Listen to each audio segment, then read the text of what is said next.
Why have you come here?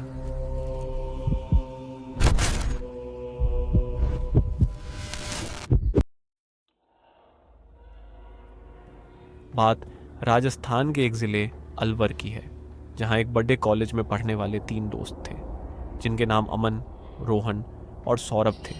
तीनों में बहुत बनती थी, मगर सौरभ अपने दोस्तों से मन ही मन काफ़ी जलता था, क्योंकि अमन और रोहन बहुत ज़्यादा पैसे वाले थे और सौरभ गरीब परिवार से था। सौरभ हमेशा पैसे वाला बनकर अपने दोस्तों के जैसे शौक और अय्याशी करना चाहता था, इसलिए वो जल्दी पैसा कमाने के अच्छे और बुरे सभी तरह के रास्ते ढूंढता रहता था। फिर कहीं से एक दिन उसके हाथ एक किताब लग गई। इस किताब के ज़रिए कुछ ही दिनों में जल्दी कामयाबी, पैसा और नाम कमाया जा सकता था। कुछ ही दिनों में ये सब पाया जा सकता था। इस किताब में कर्ण पिशाचिनी को सिद्ध करने और उससे अपनी सभी इच्छाओं को पूरा कराने की विधि विस्तार में लिखी थी। बस फिर क्या था, सौरभ ने वो किताब के अनुसार सभी विधि विधान से अपनी पूरी दुनिया से नाता तोड़कर कर्ण पिशाचिनी को सिद्ध कर लिया। इस दौरान सौरभ को काफ़ी तकलीफ उठानी पड़ती। बदी बदी विपदा उसके सामने आई और हर तरह के खौफनाक मंजर से उसको गुजरना पड़ता। मगर सौरभ में पैसे की भूख इतनी थी कि वो सब मुश्किलें पार करके आखिरकार कर्ण पिशाचिनी को सिद्ध करने में सफल रहा। सौरभ ने कर्ण पिशाचिनी को प्रेमिका के रूप में स्थान देने का वचन दिया और कहा कि मुझे बहुत सारा पैसा, बड़ा घर और बड़ी गाड़ी चाहिए, इसके बदले जो तुम्हें चाहिए मैं सब दूंगा।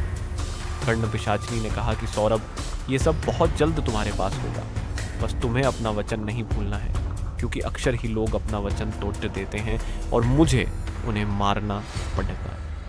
सौरभ ने कहा कि ऐसा कभी नहीं होगा।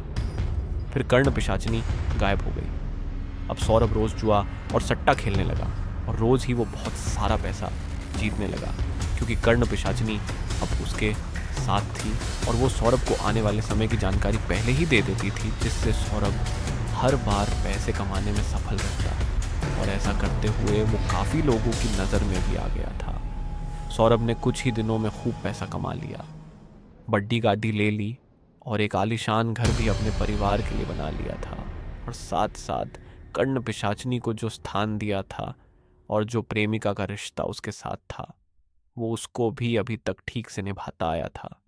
उसके दोनों दोस्त उसके बारे में ही उसके पीछे बात करते रहते थे और कहते थे कि कल तक ये हमारी गाड़ी में घूमता था, इसकी जेब खाली रहती थी और इसके इतने फटे हाल थे, लेकिन समझ नहीं आ रहा कैसे इसको इतने पैसा कमाने का तरीका मिल गया। ये सब सामान्य तो नहीं है, कुछ तो कड़बदिश पक्का है। दोनों ने सोचा कि हम इसका पीछा करके और इस पर नज़र रखकर इसके पैसे कमाने का राज जान लेते हैं। अमन और रोहन अब सौरभ का पीछा करने लगे। वो जहाँ भी जाता दोनों उसके पीछे साए की तरह सुबह से शाम तक लगे रहे। फिर जैसे ही अंधेरा हुआ तो दोनों ने देखा कि एक सुंदर और पतली सी लड़की सौरभ से मिलने एक सुनसान जंगल जैसी जगह आई। फिर दोनों कहीं अंदर घने जंगल में चले गए और अमन और रोहन दोनों को ही दिखना बंद हो गए। काफ़ी देर इंतज़ार करने के बाद भी जब दोनों कहीं नहीं मिले तो अमन और रोहन घर के लिए निकल गए और कल फिर सौरभ का पीछा करने का कहकर दोनों अपने अपने घर आ गए।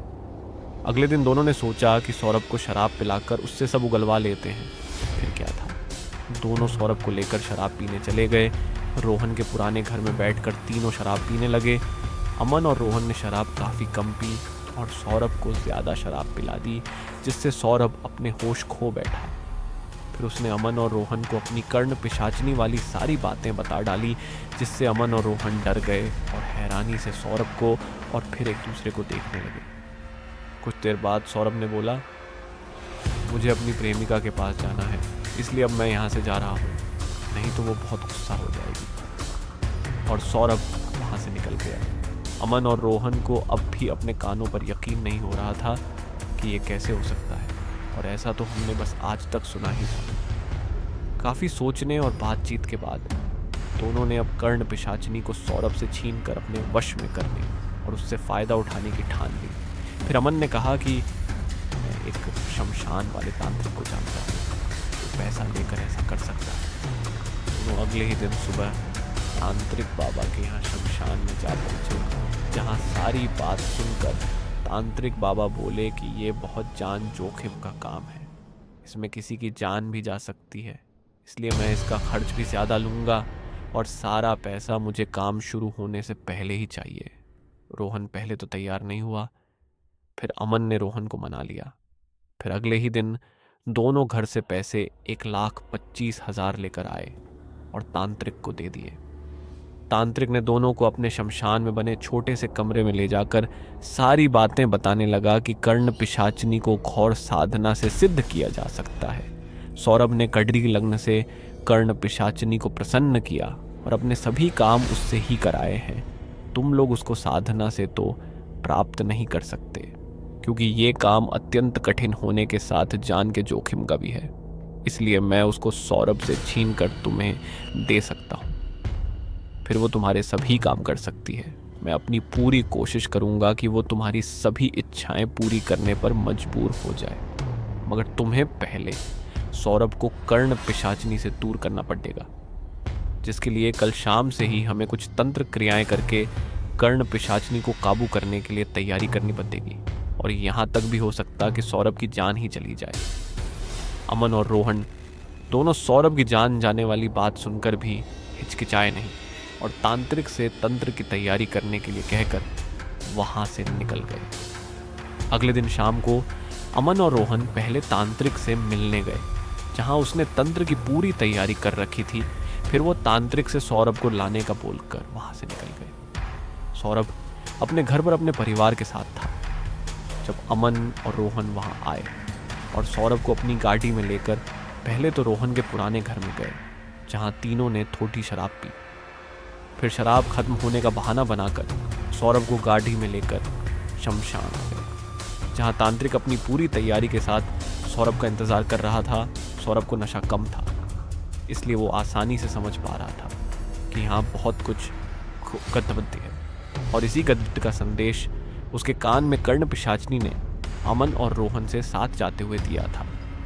इसी संदेश को सौरभ अनदेखा करके उनकी गाड़ी में बैठ गया था। सौरभ ने अमन और रोहन से कई सवाल पूछे कि यह सब क्या है, तुम लोग मुझे यहाँ क्यों ले आए हो, और ये तांत्रिक जैसा कौन है।